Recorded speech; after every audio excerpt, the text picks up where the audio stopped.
नमस्कार, मैं आप सभी के साथ राजीव झा और आप देख रहे हैं सन एक्सप्रेस। शैलेंद्र चौहान राष्ट्रीय स्तर के साहित्यकार हैं। ये अपनी लेखकीय प्रतिबद्धता के लिए जाने जाते हैं। पिछले 40 साल से ये निरंतर लिख रहे हैं। साहित्यिक रचनाओं के साथ साथ श्री चौहान अपनी विज्ञान विषयक रचनाओं के लिए भी जाने जाते हैं। चूँकि विचार से ये मार्क्सवादी हैं, इसलिए इनके चिंतन और लेखन में वस्तुवाद की स्पष्ट छाप देखी जा सकती है। बिल्कुल स्पष्ट शब्दों में अपनी बात कहना और लिखना इनकी एक बड़ी खासियत है। हिंदी पत्रकारिता के क्षेत्र में इनका यथेष्ट योगदान है। बेशक धरती के संपादक के तौर पर ये पूरे देश में जाने जाते हैं। आपका तीस्ता हिमालय, जो कि पूर्वोत्तर भारत की एकमात्र हिंदी वैचारिक मासिक पत्रिका है, उसके जन्मकाल से ही चौहान जी जुड़े हुए हैं। द सन एक्सप्रेस के राष्ट्रीय प्रभारी के तौर पर शैलेंद्र चौहान हमारे बीच समादृत हैं। बंगाल विधानसभा चुनाव के मद्देनजर हम अपने राष्ट्रीय प्रभारी के वक्तव्य का स्वागत करते हैं। नमस्कार, मैं शैलेंद्र चौहान, राष्ट्रीय प्रभारी sunexpress.com। हाल में हुए बंगाल चुनावों के ऊपर, विधानसभा चुनावों के ऊपर हम उसका विश्लेषण करने की कोशिश करते हैं। ममता बनर्जी की जीत और भाजपा की करारी हार, इन दोनों का विश्लेषण करने के लिए हम भाजपा की जो हार हुई है उसके कारणों की विश्लेषण करेंगे। उससे ममता जी की जीत का भी निर्णय हो जाएगा। भाजपा की हार के कुछ मुख्य कारण हैं, जिनमें से एक सबसे बड़ा कारण है कि भाजपा की पूरी नीति निर्धारण, चुनाव से लेकर बाकी पूरा देश कैसे चलाना है, सिर्फ दो लोगों के हाथ में है। आप जानते हैं अच्छी तरह कि एक प्रधानमंत्री श्री नरेंद्र मोदी, दूसरे गृह मंत्री श्री अमित शाह, ये दोनों केंद्रीकृत निर्णय लेते हैं, सेंट्रलाइज निर्णय लेते हैं और सारी चीज़ें दूसरों के ऊपर थोप देते हैं। इनके नीचे के जो कार्यकर्ता हैं, जो छोटे नेता हैं, उनसे सलाह मशवरा नहीं किया जाता। अमित शाह जी के पास में केंद्रीय गुप्तचर एजेंसीज़ हैं, वो उनसे सूचनाएं लेते हैं, इनपुट लेते हैं, उसको इकट्ठा करते हैं, उसको सोचते समझते हैं और उसे नरेंद्र मोदी जी के सामने प्रस्तुत कर देते हैं और दोनों मिलके एक निर्णय ले लेते हैं, एक रणनीति बना लेते हैं कि कैसे काम किया जाए। बंगाल चुनाव के परिप्रेक्ष्य में ये एक सबसे उनकी कमजोरी रही है। उन्होंने बंगाल के स्थानीय नेताओं, भाजपा नेताओं, कार्यकर्ताओं और साथ ही अपने अन्य सहकर्मी साथी जो मंत्री हैं या भाजपा के सांसद हैं, बंगाल से जो लोग उनके साथ हैं, उनका कोई मत नहीं लिया, ऐसा माना जाता है। और उन्होंने बंगाल के चुनाव की पूरी रणनीति तैयार कर ली। अब बंगाल के चुनाव की रणनीति में उनको सहयोग देने के लिए जो तृणमूल कांग्रेस से छोड़कर लोग उनके साथ गए थे, वो उनके प्रमुख सलाहकार थे, जिनमें मुकुल राय, बाबुल सुप्रियो, इस तरीके के जो लोग थे। और ज़्यादा से ज़्यादा भाजपा के पश्चिम बंगाल के जो प्रभारी हैं, दिलीप घोष से बात की होगी। बस इन्हीं लोगों ने मिलके बंगाल चुनाव की अपनी रणनीति तैयार की और वो जो रणनीति थी वो बहुत असफल साबित हुई। उस रणनीति के 3-4 तत्व थे जो बहुत महत्वपूर्ण हैं। पहला तत्व यह है कि सांप्रदायिक ध्रुवीकरण, जैसा कि भाजपा हमेशा करती रही है, हर जगह करती है। किसी भी तरह पूरी समस्याओं को दरकिनार करके, जो बुनियादी समस्याएं उन्हें छोड़कर जनता की, भाजपा हिंदू मुस्लिम का कार्ड खेलती है। मुसलमानों को गाली देकर, उनको बुरा भला कहकर, उनको देशद्रोही बताकर हिंदुओं को इकट्ठा करने की कोशिश करती है। ये भाजपा की पहली रणनीति है। दूसरी भाजपा की रणनीति है, अगर ये काम करे तो ठीक, नहीं तो देश के नाम पर, राष्ट्रवाद के नाम पर, पाकिस्तान के नाम पर भाजपा अपने लोगों को उकसाती है, उनकी भावनाओं को भड़काती है और वोट इकट्ठा करती है। उसकी तीसरी सबसे बड़ी महत्वपूर्ण रणनीति ये है कि भाजपा ने तमाम भ्रष्ट तरीक़ों से बहुत पैसा इकट्ठा किया है। क्योंकि पैसा इकट्ठा करना आप बहुत अच्छी तरह से जानते हैं कि पैसा बहुत ईमानदारी से इकट्ठा नहीं होता। पैसा इकट्ठा करने के लिए उसके उनके कारपोरेट सहयोगी मित्र वो सहायता करते हैं। दूसरे 2 नंबर के चंदा उगाही दूसरी जगहों से भी होती है। तीसरी जो ठेके दिए जाते हैं सरकारी स्तर पर, उनसे भी पैसा कमाया जाता है। इस तरीके से भाजपा के पास अकूत पैसा है। वो सारा पैसा, अधिकांश पैसा उसमें से वो चुनावों के लिए उपयोग करते हैं। उनकी एकमात्र जो बुनियादी कर्तव्य वो समझते हैं कि पूरे देश में चुनाव जीत लिए जाएं, सारे राज्य उनके हवाले हो जाएं और जैसे भी हो वो एक दलीय सिस्टम, एक दलीय तंत्र स्थापित कर लें, जहाँ सिर्फ उनकी चले, विपक्ष बिल्कुल ना हो, विपक्ष का सफाया हो जाए। तो ये लोकतंत्र के लिए सबसे बड़ा घातक चीज़ है। अगर लोकतंत्र हमें कायम रखना है तो एक मजबूत विपक्ष भी होना चाहिए, उसमें 2-3 पार्टी अवश्य होनी चाहिए। भारतीय लोकतंत्र वैसे भी आधा अधूरा लोकतंत्र है, क्योंकि भारत में जो लोग है, जो जन है, उसकी आवाज़ ऊपर सुनाना या सुन पाना बहुत मुश्किल होता है।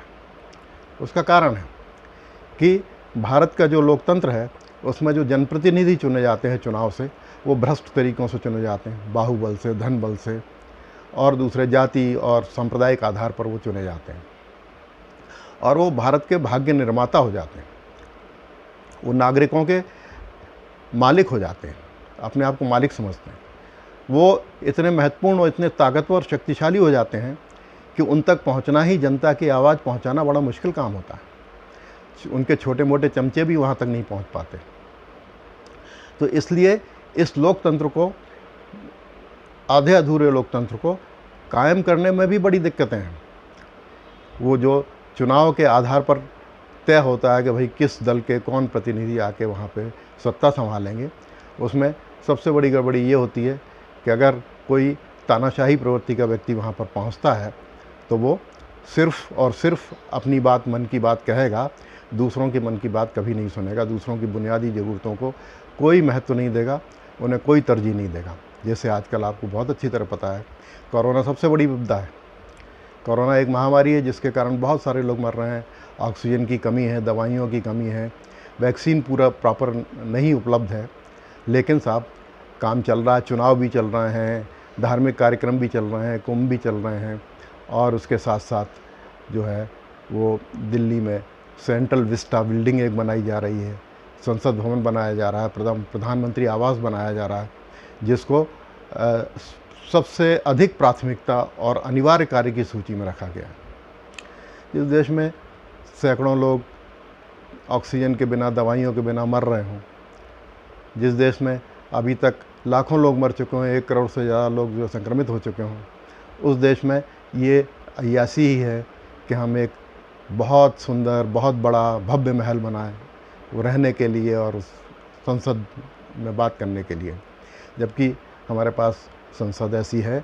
और दूसरे देशों के अगर हम देखें तो बहुत सारे देशों में बहुत पुरानी संसद की बिल्डिंगें हैं, 200 साल पुरानी बिल्डिंगें हैं, उन्हीं में काम चल रहा है। प्रधानमंत्री बहुत छोटी जगहों पर रहते हैं, प्रधानमंत्री आवास उनके 3-4 कमरों के होते हैं, राष्ट्रपति के आवास छोटे छोटे होते हैं।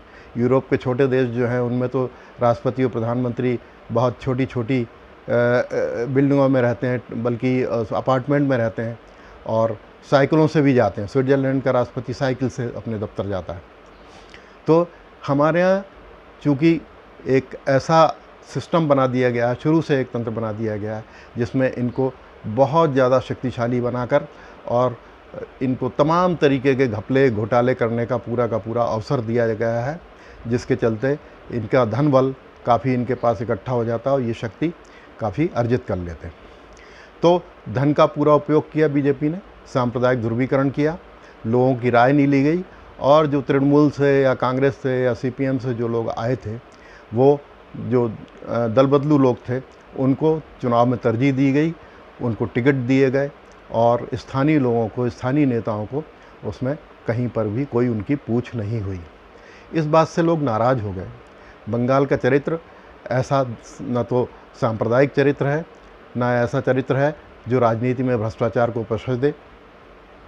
इसलिए बंगाल के लोगों ने इनको सबक सिखाया। हालांकि इनकी सीटें भाई 75 सीटों से अधिक आई हैं, लेकिन उसका मतलब ये नहीं है कि इनकी जीत हुई है। उसका कारण है कि जब इतना धन आप लगा देंगे, सारे मंत्री, सारा मंत्रिमंडल, सारा देश का जो काम काज छोड़कर बंगाल में बैठा रहेगा, प्रधानमंत्री 17 वहाँ पर जाकर रैलियाँ करेगा और गृह मंत्री वहाँ पे 36 रैलियाँ करेगा, तो पूरे देश को इन्होंने दांव पर लगा दिया। कोरोना के संक्रमण काल में देश को दांव पर लगाना, कोरोना का बढ़ता हुआ ग्राफ यह साबित करता है। तो ऐसे लोग इस धन बल, बाहुबल और अपना पूरा का पूरा सेंट्रल की एजेंसीज़ को लगाकर और सीआरपीएफ वगैरह को लगाकर, अर्धसैनिक बलों को लगाकर इन्होंने जो जीत हासिल की है वो बहुत महत्वपूर्ण जीत नहीं मानी जाएगी। यही कारण है जिससे ममता बनर्जी की जीत हुई है। दूसरी चीज़, ममता बनर्जी को उन्होंने हर पल अपमानित करने की कोशिश की। उनको जहाँ पे भी चोट लगी, हालांकि वो चोट बहुत छोटी थी, मामूली थी, उसको हो सकता है उसका ज़्यादा प्रचार प्रसार किया गया हो राजनीतिक उद्देश्यों के तहत, लेकिन उसको उन्होंने चोट नहीं माना, बल्कि उन्होंने कहा कि ये नाटक है और उनके खिलाफ दीदी ओ दीदी जैसे नारे लगाए गए जो बिल्कुल सड़क छाप थे, जिससे उनको दीदी को बढ़त मिली।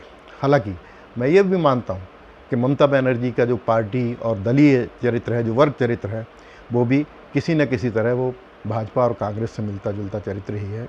उससे कोई बहुत बड़े परिवर्तन की उम्मीद नहीं है, लेकिन जो एक तानाशाही प्रवृत्ति है हमारे देश में भाजपा की, और भाजपा ने जिस तरीके से अपने आप को पूरी तरीके से शक्तिमान के रूप में इस्टेब्लिश किया, अहंकार उनका इतना ज़्यादा बढ़ गया है कि वो लोगों की समस्याओं पर ध्यान ही नहीं देते, इसलिए ये जीत महत्वपूर्ण है।